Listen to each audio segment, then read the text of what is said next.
মাঝে মাঝে নিজেকেই নির্লজ্জ মনে হয়। ভালোবাসার বিনিময়ে কিছু না পেলেও আমি ফিরে যাই।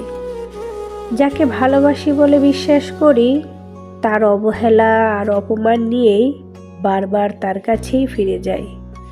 আমি জানি সে আমাকে কিছুই ফেরত দেয় না, তবুও প্রতিবার নিজেকেই দোষী ভাবতে শিখেছি। নিজেকে বোঝাই, হয়তো এভাবেই ভালোবাসা হয়, হয়তো ভালোবাসার অন্য কোনো নিয়ম নেই। আমি ধীরে ধীরে বুঝে ফেলেছি, ভালোবাসা কোনো যুক্তির বিষয় নয়। এখানে হিসাব টেকে না, শেষ পর্যন্ত অনুভবই মানুষকে চালায়। ভালোবাসা মূলত বোকাদেরই হয়, কারণ বোকা না হলে কেউ কখনোই নিজের ক্ষতি বেছে নেয় না।